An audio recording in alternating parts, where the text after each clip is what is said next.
All right. Welcome everyone to the Matrix Conversations and Transformations seminar series from the Department of Critical Theory and Social Justice. I'm Mary Christianakis, and I'm joined by one of my co-organizers of the series, Professor Malik Moazzam Dolat, and our other co-organizer, Professor Heldman, is on another show as an expert political analyst. This event is also co-sponsored by the California Immigration Semester, and I am joined by my sociology colleague, Professor Richard Mora. First, a bit about the series. The series focuses on pressing current events and seeks to connect our community with experts, scholars, artists, and the most effective activists. This fall, we are running a series on all things immigration.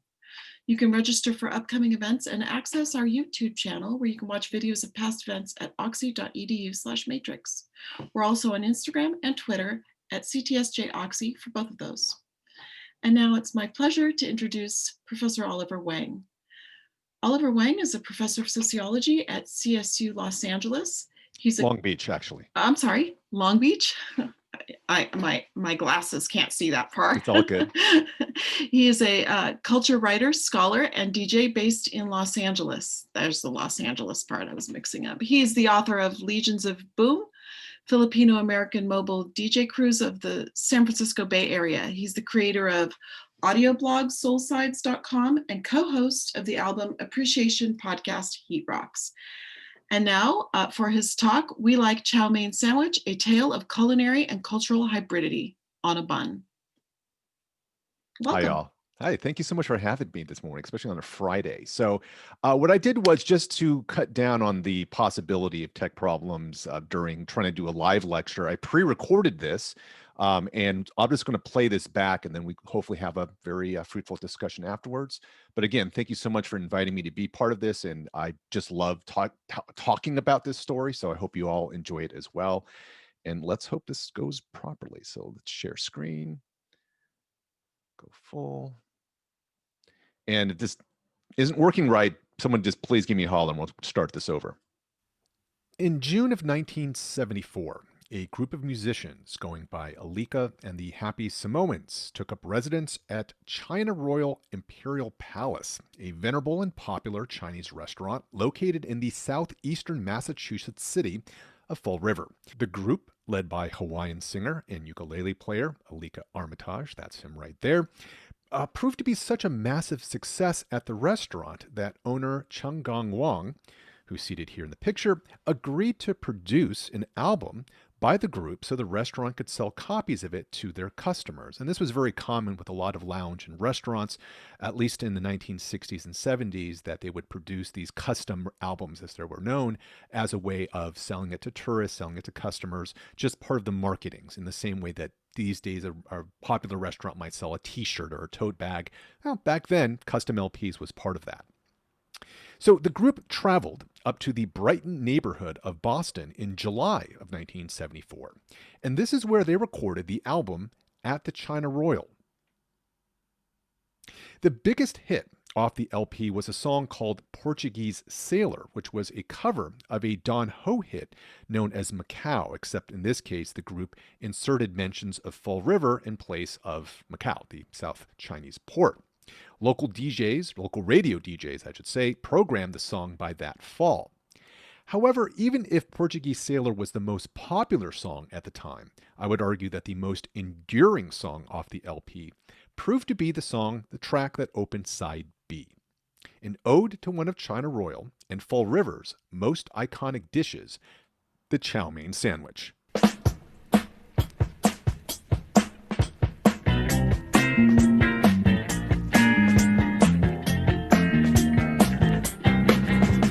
Chow mein sandwich. Chow mein sandwich.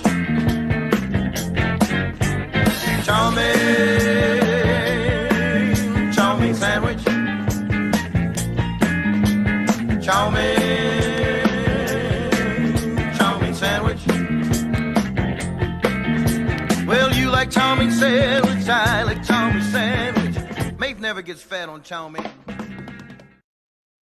This presentation is both about the song you just heard, but certainly also about the titular dish, that it was composed in tribute to the chow mein sandwich. And for friends of mine who have asked about my interest in this particular topic, the way that I explain it is that the chow mein sandwich song lies at this overlap between two Venn diagrams that I've always been invested in as both a scholar and a writer.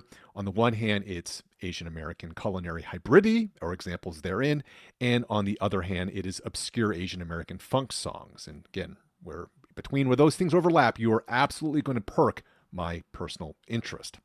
All jokes aside, the chow mein sandwich and the song that it gave birth to are both useful historical and cultural artifacts to unpack. Because to explain how it is that a group of Hawaiian and Samoan musicians would end up in Fall River to sing an ode to the chow mein sandwich requires us to travel back along any number of different social and cultural pathways. And this includes, but is not limited to, well, the story behind the chow mein sandwich itself, which brings up larger stories behind chow mein, which in turn requires us to consider the history of how Chinese immigration led to food being used as a means to negotiate the entry of Chinese American immigrants into the American economy and social communities. Likewise, we also need to explain how it is that Alika and the Happy Samoans ended up in Fall River, which means discussing what I describe as the Polynesian pop performance circuit in the United States, and that leads us into a larger discussion of just Polynesian and tiki pop in American popular culture itself, which is one offshoot of a much longer, century-old fascination that Europeans and Americans have had with the fantasy of the South Pacific, which of course leads us back into a discussion of American imperialism in the Pacific. Let's start, however, with the sandwich. The chow mein sandwich is seemingly being discovered all the time, or I should say it's being rediscovered all the time. In just the last few years, there has been at least 3 to 4 stories written about it, despite the dish being distinctly regional. It's extremely hard to find this served anywhere outside of cities such as Providence, Rhode Island, New Bedford, Massachusetts, and of course, Fall River. And while we don't fully know the history behind its origins, and I'll talk more about that in a moment, what we do know is that Fall River tends to be the center of where the sandwich has been based, at least over the last few generations. And don't just take my word for it. You can listen to one of the homages sung to it, or in this case, spoken, it's not literally sung, by one of Fall River's most famous native sons, the chef celebrity known as Emeril. Oh man, just what I remember. A chow mein sandwich from me sums, wrapped in wax paper. Oh, it doesn't get any better than this. It's on a hamburger bun. It's nothing like gourmet, but the way they do it, oh. And I slowly wrap this in the wax paper, and Emeril like it just soak a little bit until the flavor is inside the bread, and the noodle will be saturated with the gravy flavor. Occasionally we'd go and get a dozen chow mein sandwiches and bring them home. They're great, but they're not as good right there. It's still got to have that crunch to it. As a quick aside, the woman that you just saw speaking, explaining the way in which Emeril likes to get his chow mein sandwich, by complete coincidence, turns out to be a direct relation, I think, of the aunt or maybe older cousin to a good friend of mine in the Bay Area. And I didn't discover this until I was mentioning to him, this was a couple years ago, that I was doing research about the chow mein sandwich. And I had asked him if he knew anything about it because I know that he had grown up in Massachusetts within a Chinese American restaurant family. And he kind of pauses for a moment and looks at me. This is my friend, his name is Ernest. And he says, my family runs all the restaurants that make that sandwich. And I had no idea because I always thought he was from the Boston area. But as it turns out, him and his family were from the Fall River area. And so inadvertently, I end up showcasing either his cousin or aunt in this clip. And I just love the small world coincidence of that. In any case, as I was alluding to a moment ago, how the chow mein sandwich came to be is more or less lost to us. Historian Imogen Lim, who is the scholarly expert about this dish, has traced it at least as far back as the 1930s. And a common origin story that you hear about it, which is probably apocryphal, is that a customer at a Chinese restaurant in New Bedford, Massachusetts, ordered an order of chow mein noodles and then also wanted a couple of slices of bread on the side and went home and then invented the dish on a whim. It's a great story. We have no idea if this is true or not. While we may never know what the true origins of the sandwich are, we do know how it became so anchored specifically in the Fall River area, and that has a lot to do with the Oriental Noodle Company, which was founded in the city of Fall River and is the maker of the very famous, well, at least for people in the area, it's the maker of the famous Hu Mi Chow Mein mix, which is the brand of chow mein noodles that you're supposed to buy if you want to make a proper chow mein sandwich. Coincidentally, the Oriental Noodle Company, like the China Royal restaurant, both trace their roots to Cantonese immigrants named Wang, who arrived in Fall River in the 1920s and 30s. And back then, the city had a booming economy, largely driven by the textile industry, but this opened up ancillary service labor, which drew immigrant workers, including Frederick Wang. He initially worked in his uncle's Chinese restaurant downtown before branching off in 1938 to form the Oriental Noodle Company. Wang initially supplied local restaurants with his chow mein noodles, but he gambled that he could also tap into the growing home consumer market for this kind of food, thus creating the Hu Mi mix so that people at home could make their own chow mein noodles. You can still find the yellow box in local area stores or even order it online. Last time I checked, 4 boxes was going for a little bit under $30. The chow mein sandwich may seem unusual, but it does have close kin in that part of the U.S. In Salem, Massachusetts, which is in the northeastern part of the state, the chop suey sandwich predates its southern cousin by about a decade.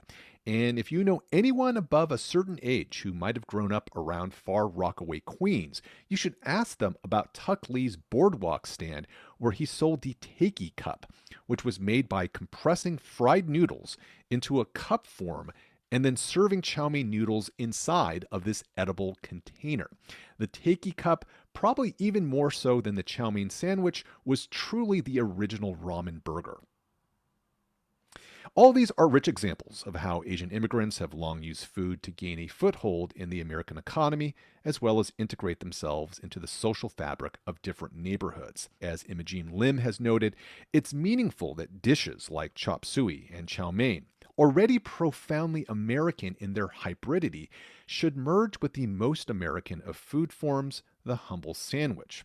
As a result, Lim argues that the chow mein sandwich is a, quote, perfect food amalgam, identified as Chinese, yet basically an American invention, as American as apple pie, unquote. Now, this only tells half the story behind the chow mein sandwich song. We also need to turn our attention back to Alika and the Happy Samoans, which was made up of 3 musicians from Samoa, Jake, Derek, and Maeve, and then lead singer Alika, originally from Hawaii. They ended up at China Royal in 1974 because they were all veteran performers on what I describe as the Polynesian pop performance circuit, one in which Pacific Islander musicians and dancers, comedians, magicians, and so forth performed in restaurants, hotels, bars, lounges, and other venues all across the United States. Adria Imada, in her book Aloha America, traces the roots of this circuit as far back as Honolulu of the late 19th century, where hula dancers regularly performed for foreign visitors and dignitaries. As those performances grew in fame, this opened up opportunity for them to tour the mainland via what Imada calls the hula circuit. As it is, one of the most popular troupes that eventually formed was Iolani and the South Sea Islanders, who in the 1960s are credited with bringing, quote, Polynesia to Las Vegas, unquote. Iolani figures into our story here because either in 1973 or 74, Alika Armitage was on a gig in Rochester, New York, where he met and fell in love with a dancer on the Polynesian pop circuit, Kehlani, aka Diane, a white woman originally from the San Fernando Valley of Los Angeles. The two of them ended up being hired by Iolani and the South Sea Islanders to join them on a 2-week gig at the China Royal in Fall River. The management there liked Alika so much that they invited him to come back and gave him the resources to form his own band, and through the Polynesian pop circuit, Alika recruited the musicians who formed the Happy Samoans. But we need to back up more. It's not a coincidence that a Chinese restaurant would seek out a group of Polynesian performers, and presumably this is not out of some kind of pan-ethnic solidarity. Chinese food and Polynesian tiki pop culture have a relationship that dates back at least as far back as the mid-1930s. That's when the end of Prohibition in the US brought about the first wave of tiki bars, which includes the famous Don the Beachcomber in Hollywood, California, and the original Trader Vic's in Northern California.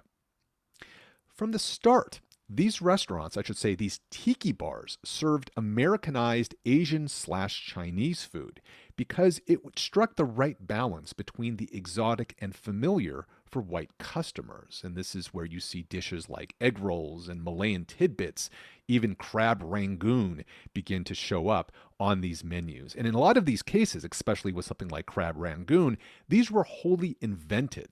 They came directly out of the tiki bars from this era and were not dishes that existed in some kind of home Asian country, but were really created by these tiki bars and restaurants. Chinese American restaurateurs soon realized that if tiki bars could make money selling Chinese food, turnaround was fair play. And by mid-century, Chinese restaurants across the US regularly served tiki drink classics like the Mai Tai and Zombie, while also incorporating dishes like crab rangoon, coconut shrimp, and that most famous of faux Polynesian dishes, the poo-poo platter. In fact, Polynesian-themed Chinese restaurants became their own trend, least of all in Massachusetts, which has some of the most famous examples of the style, including the now closed Bob Lee's Islander in Boston, and the mighty Kowloon restaurant, which was first opened in 1950, and as far as I know, is still in business right off Route 1 in Saugus. In fact, I think one of the last times I was in Massachusetts, I visited it strictly because I wanted to see what it was like. But again, we can't stop the story here because we have to dig back further. The popularity of tiki bars and Chinese Polynesian restaurants taps into a much deeper fascination and obsession that Americans have had with the mythical South Pacific. We see this completely embedded in popular culture beyond just the food world. Certainly as a 70s baby, I'm pretty sure my first impression of Hawaii came via the Brady Bunch's Hawaiian Vacation episodes with the cursed tiki doll that almost drowned Greg, if I remember the plot line. This is not really important.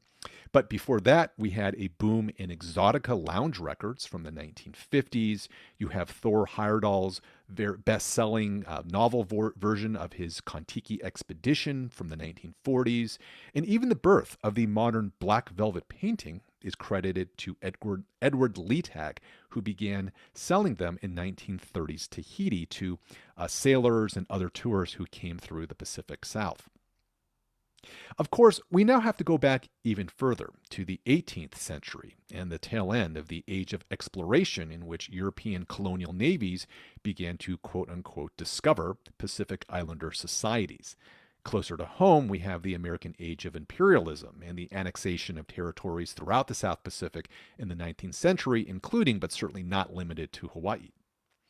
Then you add in millions of American GIs fighting and stationed throughout the region during World War II, many of whom helped to perpetuate and import the fantasy of Polynesian back to the mainland.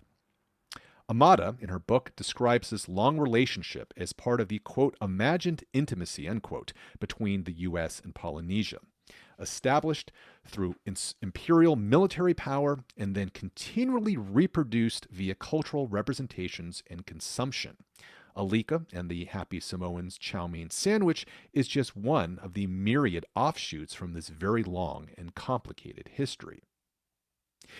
In trying to conclude all this, let me start by saying that my interest in chow mein sandwich has little to do with the formal qualities of either the song or the dish. It is a novelty tune about a novelty dish, but my attraction to both is precisely for their novel qualities. In other words, the ways in which both song and dish inspires considerations of new avenues for investigation, least of all into what I consider to be woefully understudied topics. The history of Chinese food, for example, in the United States dates back over 150 years, but astoundingly, it's only received significant scholarly attention in just the past 10 to 12 years. Here are some of the recent books that have been published about it, and strangely, all of them are named chop suey. Just a word of advice that to anyone contemplating a new book about Chinese food in America, please choose a different title so that people like me stop being confused about the differences between them. The chow mein sandwich, which is about as authentically inauthentic as any dish imaginable, I think opens us up to think about the history of fusion cuisine within Asian American communities in general. And it serves, in a way, as a missing link between the chop suey craze of the early 20th century all the way up through 21st century creations like Korean barbecue tacos and poke pizzas. I do not recommend the latter, by the way. I ride for the Korean tacos. Those are really good.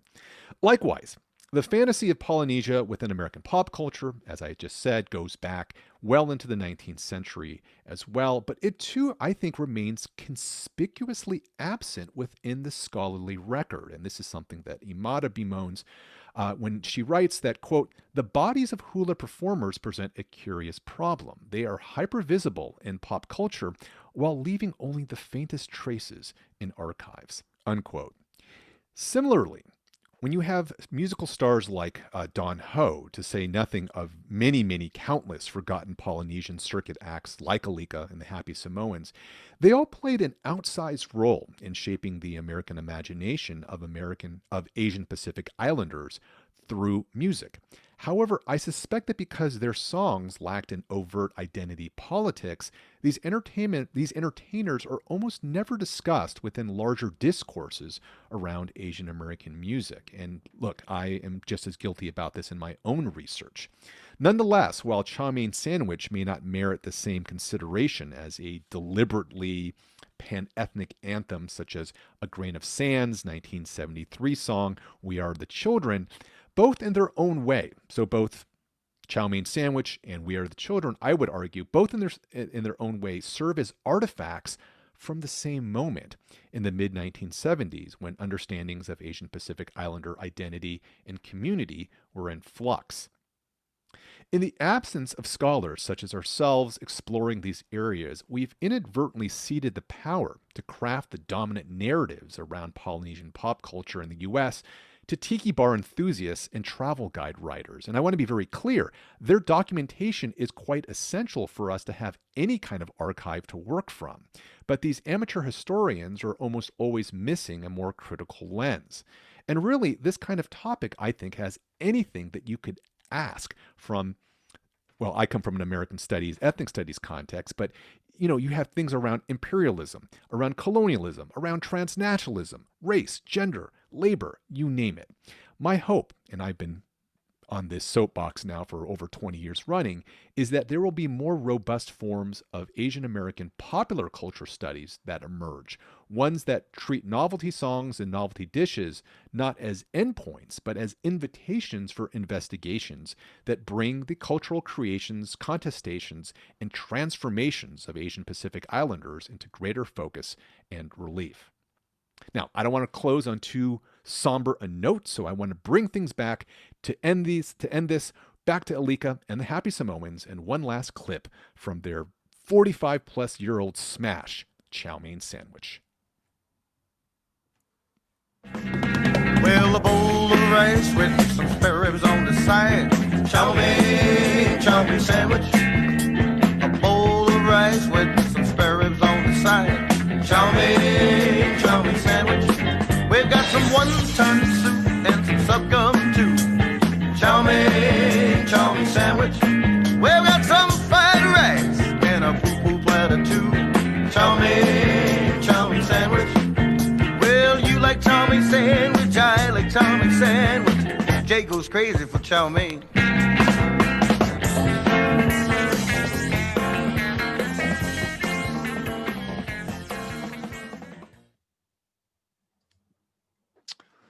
Well, thank you. I hope you all enjoyed that, and hopefully it looked and sounded okay. That was incredible. Thank you. Yeah. At this moment, I'd like to open up the Q&A for students to be able to ask questions. While they do that, I wanted to start us off a little bit to talk about In my own work, I use hybridity theory. And in discovering some of those theories, how they could work for my own work, I came across concepts of, for example, restricted hybridities and hybridities that were safer or better than others. Can you talk a little bit about the ways in which you used hybridity theory to interpret your work? I mean, to be really candid, I don't know if it was really any kind of remotely strict application of theory. I think it has more to do with just thinking through about the ways in which, to me, hybridity represents attempts at adaptation, whether for economic or social or cultural or political survival, that you see different immigrant groups in different eras seeking to explore as a way of just how do you adapt to a new environment, and how do you find ways of taking something that represents the traditions, the cultural traditions that you might import with you, but again, finding ways of adapting that to serve some kind of purpose here in the United States. Or I mean, again, this is not strictly unique to any American context. I mean, you see this really around the world in different ways, but my interest has always been in looking at the ways in which Asian Pacific Islanders have adapted forms of culture as a way of, again, integrating themselves into sort of this cultural national fabric. And so I think, with food in particular, one of the things that I'm always drawn to, and I think what got me originally interested in looking at food more extensively, and this really only began about maybe 12 or so years ago. I think I'm mostly known for studying examples from music, but food is such a rich area because I think on the one hand, we think of food as being this repository of some form of cultural authenticity. I mean, one of the easiest debates you can ever get into in regards to food is debating whether a dish is authentic or not. And for the record, I hate those debates because I find them to be kind of pointless to a certain point, only because I find the concept of authenticity to be kind of pointless in a lot of ways. But in any case, I think the thing is, though, when you look at the history of food, especially food within immigrant communities in the US, is that it's very rare that you find any dish that has survived the transfer from one country to another and it somehow remains intact. There is oftentimes always some form of adaptation and hybridity that's happening for a variety of reasons. I mean, some of it is logistical. You can't always have access to the same ingredients. Part of it is also about trying to adapt things to be able to sell it to the palate of the audience that you have here, as opposed to the consumers you have here, as as it compares to it's whatever source it would be. But also in addition to that, I just think in general, and I apologize, I feel like I'm monologuing here.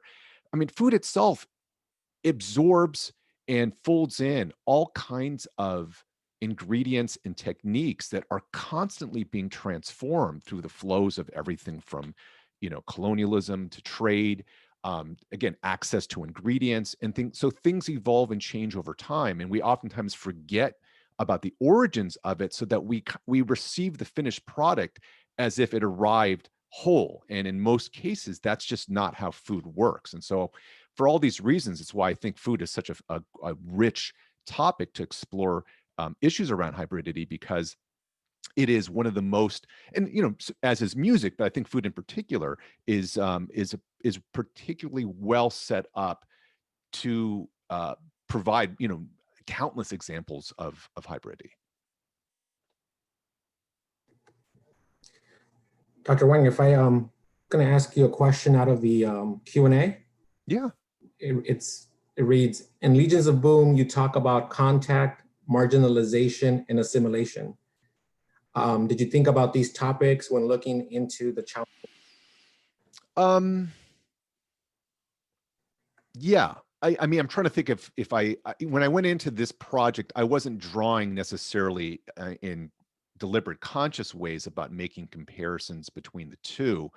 But I think that all those things apply. And in particular, I mean, one of the things I was trying to get at, especially in the lecture, was the idea that what we understand specifically about Pacific Islander communities tends to be very largely through, for better or for worse, and I would argue probably in most cases for worse, has really been through the lens of how they're represented in popular culture. And as with many things that have to travel through the apparatus of mass media, those characterizations and portrayals tend to be very limited, and oftentimes are not created via the from people within the community itself, but rather are being represented from outside. So the Brady Bunch, Hawaii episode is being just one example that you could give.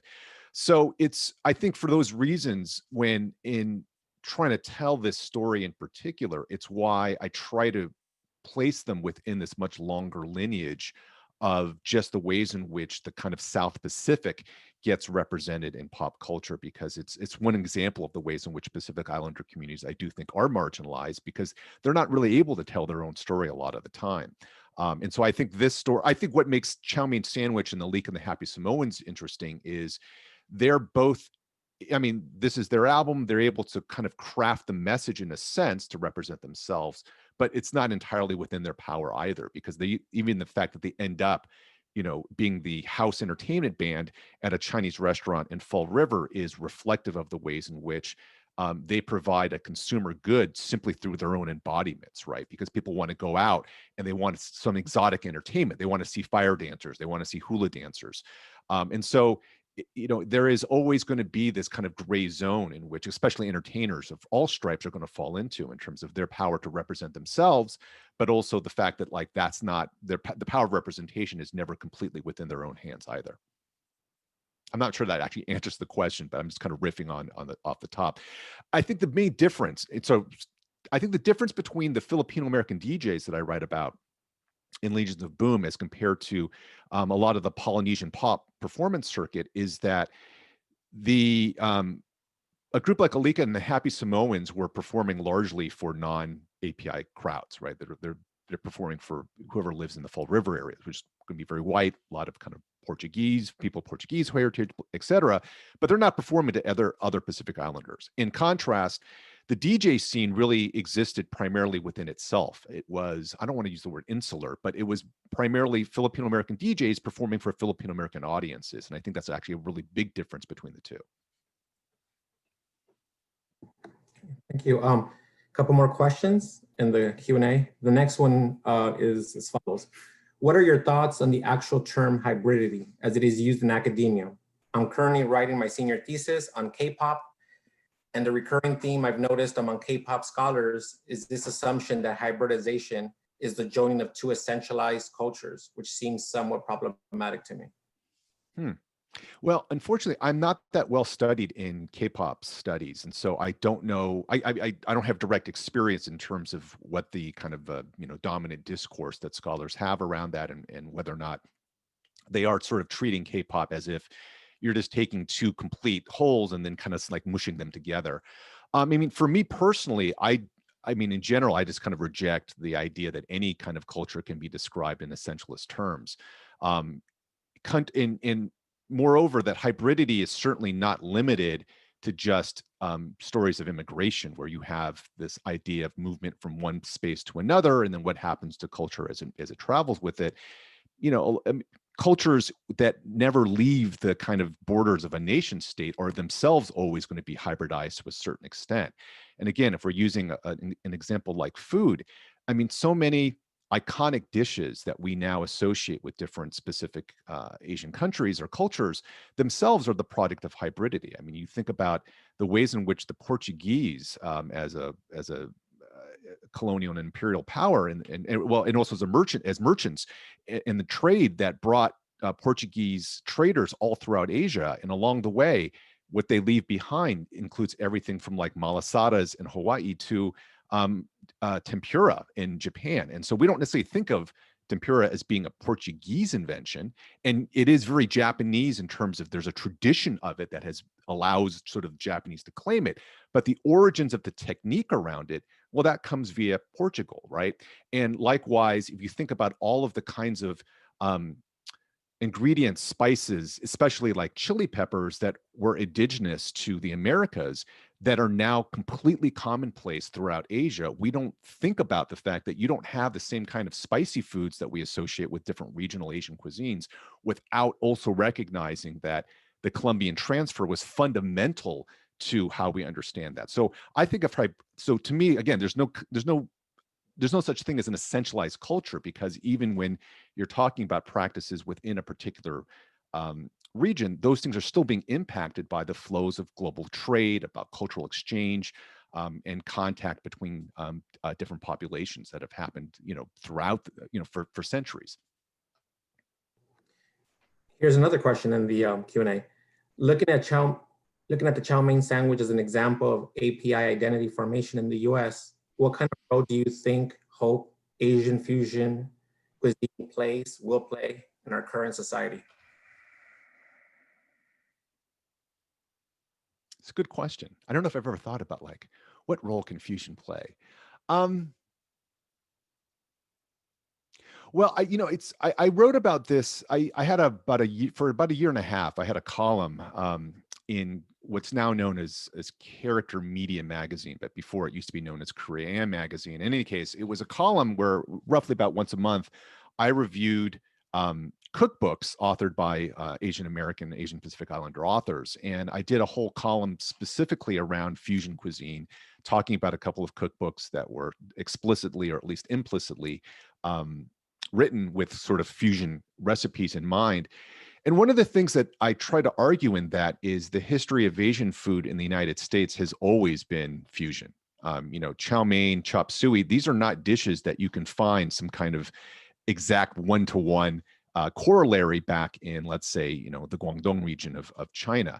And a lot of this, as I was alluding to before, is because it's hard to just take techniques and ingredients and recipes and just transfer them to an entirely different space and expect that you can reproduce them as they might have existed more traditionally. And so to that extent, yes, I mean, there's more obvious examples of Asian fusion cuisine. A lot of that coming out of the 1980s, and a lot of that being developed by non-Asian chefs who are trying to adapt Asian ingredients and techniques into and merging them with like classic French quick cooking and whatnot.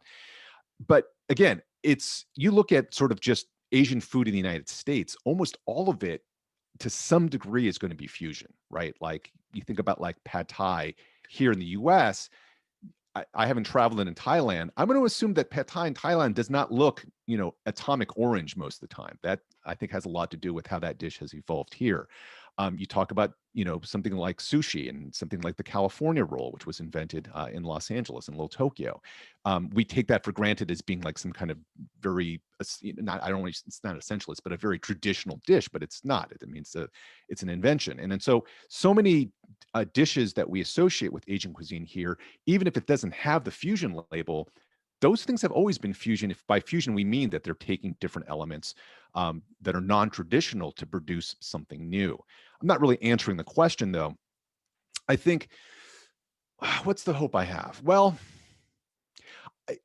I'm not so much ambivalent. Well, okay, no, I am a little bit ambivalent about Asian fusion cuisine, only when it is trying to be, in some cases, too nakedly fusion as just more of a marketing ploy. And I don't want to divide things by saying that there's like organic, not organic in the sense of like production techniques, but organic meaning like there's like a natural examples of fusion versus forced versions, because in most cases, the line between that is so blurry. I don't think one can make a strong distinction. But I do think that to the extent, okay, sorry, I'm rambling a lot. To the extent that Asian American and Asian Pacific Islander restaurateurs have become much more of a visible force in contemporary, whether you want to call it like cutting edge food culture here in the United States or not, but they're much more in the mix, at least much more visibly in the mix.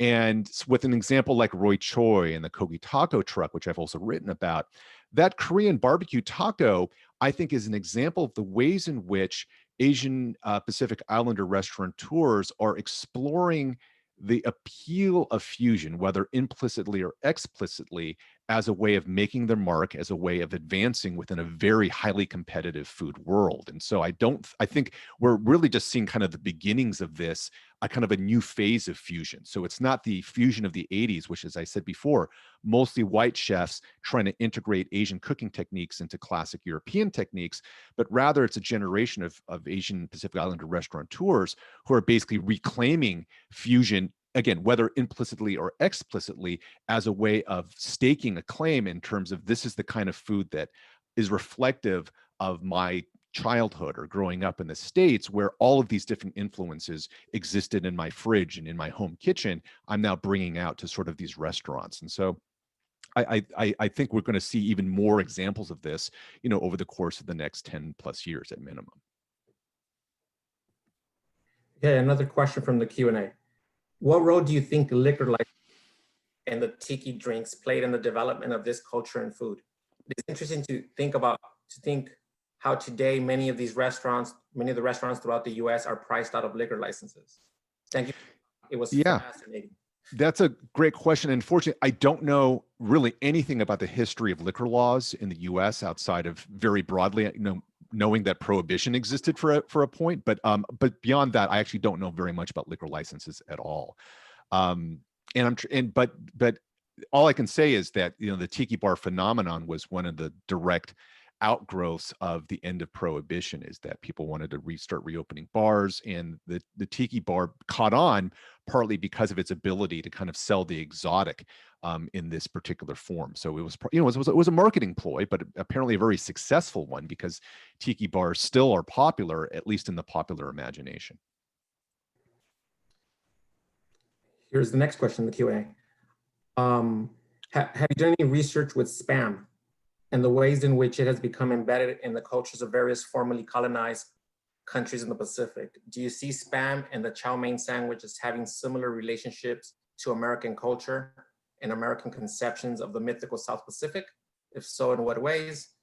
It continues. I guess I'm thinking about how the chow mein sandwich is perceived to be a Chinese American staple, even though it has little to do with quote unquote authentic mainland Chinese culture. It is historically and culturally very American. Similarly, spam is perceived in pop culture as very much a staple of Hawaiian food and culture, for example, but the narrative totally disregards the true reasons of how spam ended up in Hawaii in the first place. Yeah, right. So no, I have not done much research into spam at all. I would always, when this topic comes up, I always refer people to my friend and colleague Robert Kuh's book. Oh my God, why did I just blank on its title? Dubious Gastronomy, which came out maybe about 4 or 5 years ago. And one of the great things about Robert's book is that each chapter is dedicated to sort of one example of like inauthentic Asian Pacific Islander cuisine. And he has an entire chapter about spam. He has an entire chapter about the origins of the California roll. I'm forgetting some of the other dishes that he covers there, but everything I kind of know anything about spam, I kind of learned through him. And I do think that I guess to the question, in the culinary world, I think people tend to forget about sort of the kind of militaristic and imperialist origins around how spam circulated throughout a lot of territories in the Pacific. I would say that amongst Asian American studies scholars who talk about spam, they're all aware of that, and that's one of the first things they mention. So they never overlook that, because they recognize the ways in which spam doesn't arrive in a lot of these places, if not for the direct role of the American military and in kind of imperialist ambitions of the U.S. dating back, throughout the 20th century. Okay, I have a question of my own. Yeah.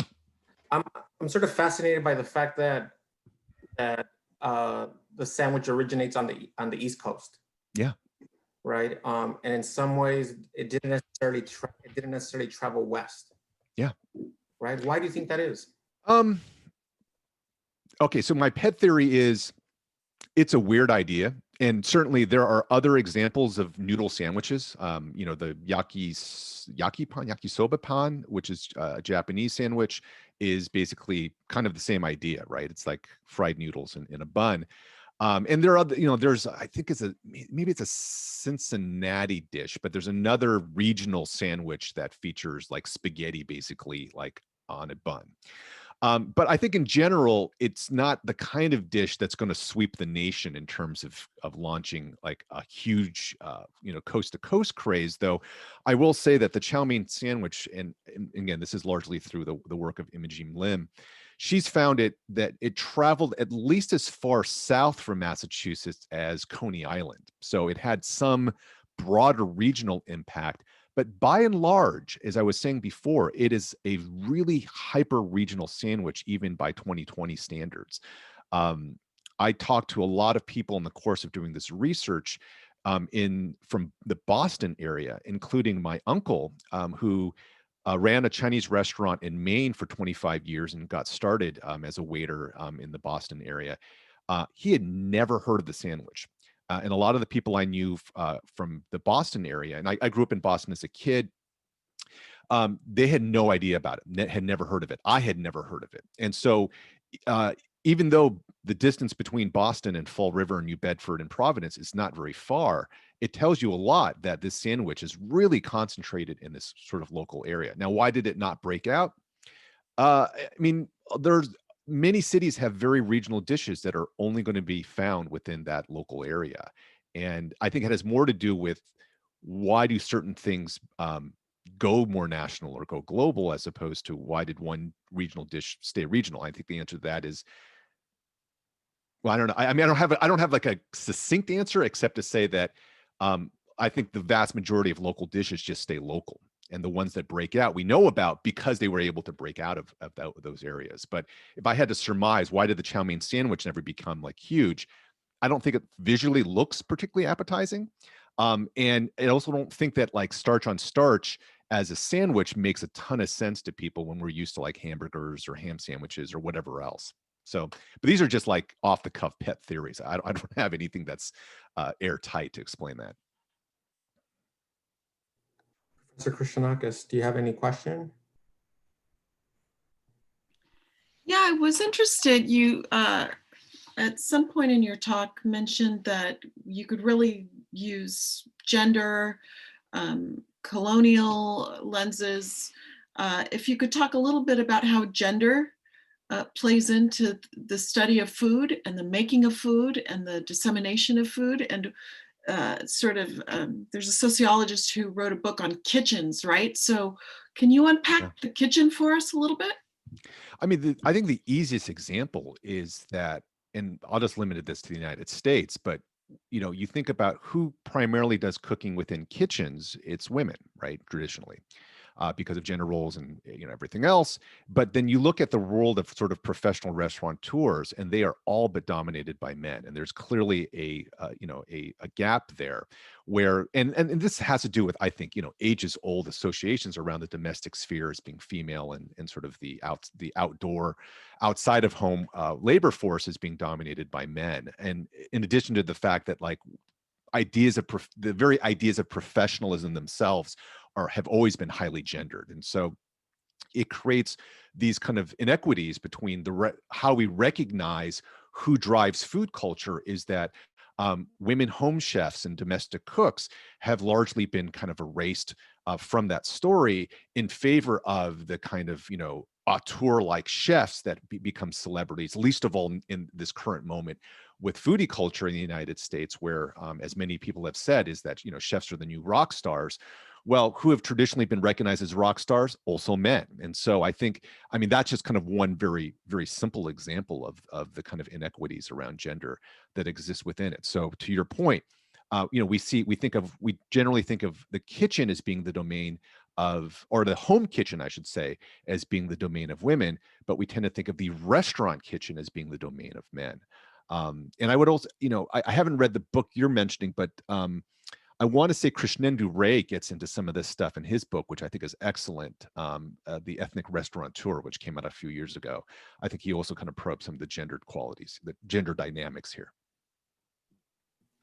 Do you feel like masculinity helps shape sort of the commodification of the kitchens, of the hybrid kitchens? Oh yeah, totally. And I mean, this is something I think, especially when the late Anthony Bourdain, came to the foray with Kitchen Confidential, it really gave you this kind of inner look that had not been, I think, talked about as popularly, just around the kind of masculinity and machismo in so many kitchens, and that it's very much, I think, also a product of the kind of the homosocial environment that a lot of kitchens are, where from, the person washing the dishes all the way up to your sous chefs and the head chefs are, have been predominantly men. And so there's kind of like this male bravado that comes into play within that also is how we see it represented to us back in mass media in terms of how food culture gets transmitted to us.